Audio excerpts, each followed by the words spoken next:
So meron tayong isang pasyente dito, HP laptop, turn on, then auto turn off siya. So yan.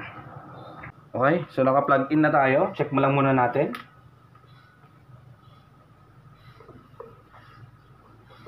Oops, not turning on. Oh, turning on. Check natin.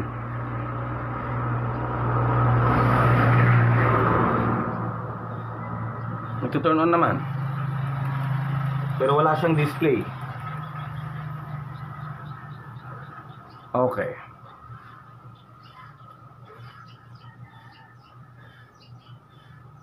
Turns on again. Sa power light indicator, meron naman. So, ang unang i-check natin dito mga kaibigan is check natin yung kanyang RAM, no? Tapos battery, check rin natin. Basic to basic 'yan. So, buksan lang natin 'to.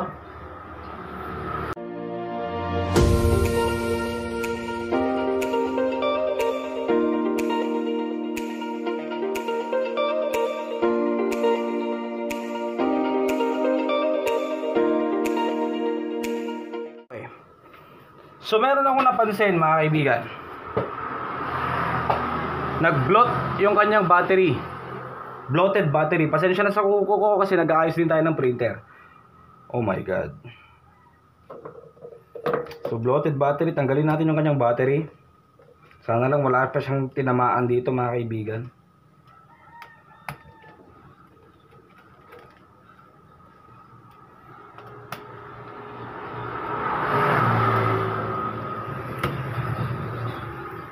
Kasi nagpalit na daw to as per client mga kaibigan.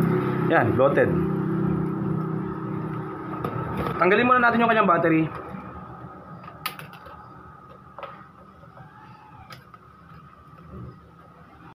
Balik lang muna natin. Balik lang muna natin yung kanyang cover mga kaibigan.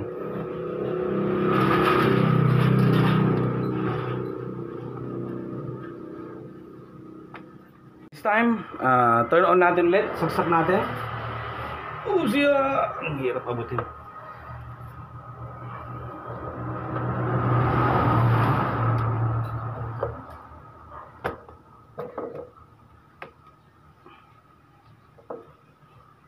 Hindi ko nag-align ng maayos dyan.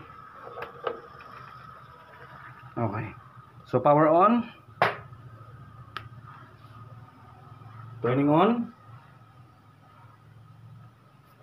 Tignan natin kung magdedire-diretso siya. Yan, so naka-light. So far hindi siya nag-off mga kaibigan. So hintayin lang natin to na mag-load.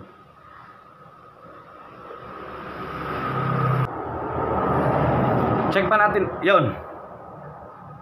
Reboot. Check sa CMOS battery. May problema din sa battery mga kaibigan. Enter to reboot. Ay okay. Okay. I see.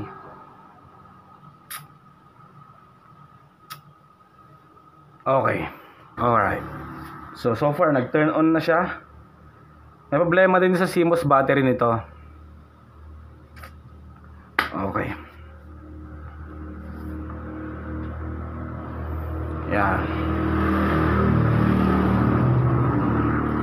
So, ang pinaka main problema kung bakit di siya nagdedire-diretso is ito talaga, mga kaibigan, yung kanyang battery. Oh, nag-bloat oh. Very risky na itong mga ganito. Tapon na agad to. Okay. So ngayon, mag-restart ulit tayo. So yun lang ang na-check natin, no? Matagal lang siyang mag-open na kanina kasi nga may problema sa kanyang CMOS battery din. Yan. At ito, main. Shutdown natin. Then mag-reboot tayo. So turn on natin. Okay. Turning on. That's it. Okay na siya mga kaibigan, no? Problema yun. So kailangan din talaga kapag may ganito kayong mga problema sa mga computers ninyo, kung medyo may knowledge kayo at you are willing to take risk, pwede. Pero kung medyo nag-aalangan kayo, dalhin nyo sa mga technician o sa mga pinakamalapit na repair shops or service center sa inyo. Yun lang mga kaibigan. Maraming salamat po. HP No Display. Done. Thank you so much for watching and huwag nyo pong kakalimutan mag-subscribe.